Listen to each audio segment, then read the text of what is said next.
नमस्कार, मी कैलास पवार, भूमी फाउंडेशन महाराष्ट्र राज्य सामाजिक संस्था। आज खऱ्या अर्थानं शांतनूचा म्हणजे खूप गौरव आहे आणि खऱ्या अर्थाने इतक्या कमी वेळात त्यांनी इतकी मोठी झेप घेतलेली आहे आणि वाघोलीमधील क्षेत्रात उत्तम कामगिरी केलेला मुलगा किंवा आज जर बघितलं तर उत्तराखंड कंची धाम येथील श्री बाबा नीम करोलीजी महाराज यांच्या जीवनपटावरती त्यांचा येत आहे। तर तो 24/4/2024 ला आज रिलीज होत आहे। सर्वत्र भारतभर तो रिलीज होत आहे आणि सर्व थिएटरला तो आपल्याला बघायला सर्वांना मिळणार आहे। तरी देखील आज या निमित्ताने सर्वांनी सहपरिवार बघावा आणि खऱ्या अर्थाने शांतनूनी बाबाजींच्या जीवनपटावरती जो काय अभिनय केलेला आहे, उत्तम अभिनय केलेला आहे, तर तो आपण सर्वांनी बघून एक त्याला शांतनूला सगळ्यांच्या शुभेच्छा, शुभाशीर्वाद आणि पुढील असंच उत्तुंग भरारी घेण्यासाठी आपल्या सगळ्यांचे शुभ आशीर्वाद त्याला महत्वाचे आहे। तरी या निमित्ताने आज खऱ्या अर्थानं हा जो पिक्चर हा 2 भागात प्रदर्शित होणार आहे। तर त्यातला पहिला भाग जो आहे तर 24 आता एप्रिलला प्रदर्शित होत आहे आणि दुसरा जो आहे तर येणाऱ्या काळात तो सुद्धा लगेच प्रदर्शित होणार आहे।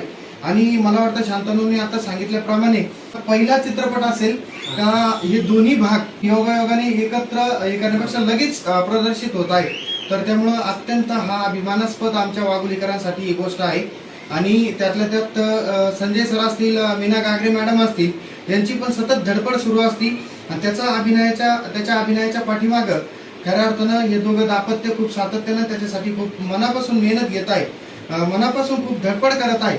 तर आपल्या सगळ्यांचं कर्तव्य लागतं की खऱ्या अर्थानं एखादी छोटीशी गोष्ट किंवा छोटंसं रोपटं जर फुलत असेल तर त्याला फुलवण्यासाठी आपल्या सगळ्यांचे शुभ आशीर्वाद हे त्याला गरजेचे आहे। तर आपण मी सगळ्यांना विनंती करतो की आमचं जे भूमी फाउंडेशनचे सर्व पदाधिकारी, सर्व हितचिंतक, विद्यार्थी वर्ग हे सगळे तर बघणारच आहे 24 तारखेला, पण आपणही सगळ्यांनी हा पिक्चर बघावा, सहपरिवार या पिक्चरला आपण जावं आणि खऱ्या अर्थानं बाबाजीचा जीवनपट किंवा बाबाजींचं कार्य काय होतं, ज्याप्रमाणे आजप्रमाणे उत्तराखंडमध्ये सुद्धा नीम करोलीजी महाराज यांना मानलं जातं।